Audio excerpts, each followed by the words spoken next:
مساء الخير. هاي اليوم سويت مصموطة أكلة من جنوب العراق، عبارة عن سمك مجفف.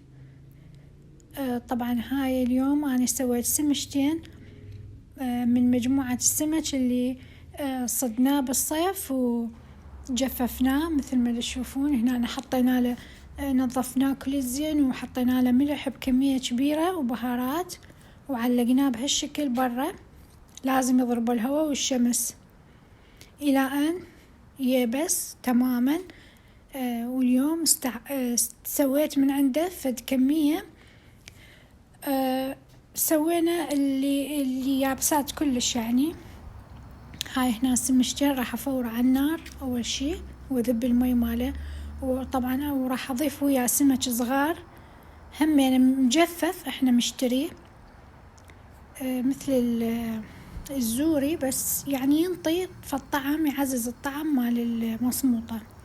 هن ذني السمكات الصغيرونات نخليه كله يفور، وبعدين راح أشب المي ماله وأنظفه. هسه راح أشب المي ماله وأنظفه، أشيل كل الزعانف والراس. أنا شايلته قبل ما أفور الراس، وراح أشيل الجلد ماله كله ذبه، وراح يصير هيك نظيف كلش. بعدين راح أقليه. هاي حطيت كمية من الزيت قليلة وراح أقليه.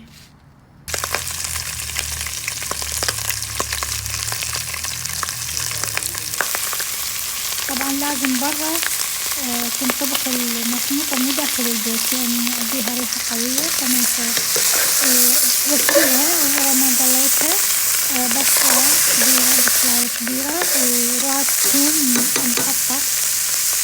وهسه لازم أحمسها زين. ضفت من البصلة، شلت البذور مالته ومكسرته وحطيته هم راح تنتسوى.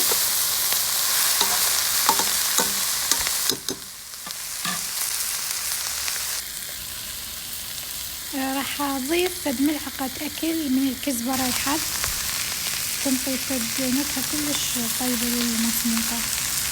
وبهارات راح أخلي كركم وكاري بس، ما أحط غير شي.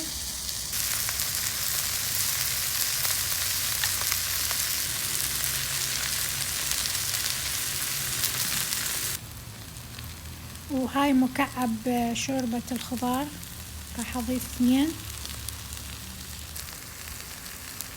ضروري يعني نحط هاي المكعب كلش ينطي طعم طيب.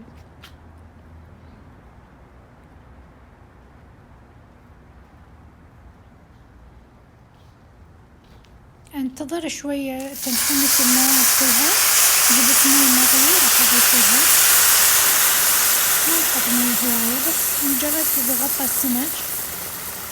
أخليه يفور الطبخة تفور شوية ونصيها وأغطيها، يعني ما تطول ربع ساعة وتكمل الطبخة.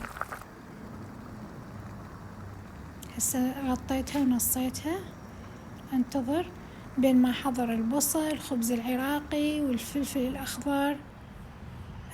الربع ساعة يعني راح تكمل الطبخة بربع ساعة. هنا كملت.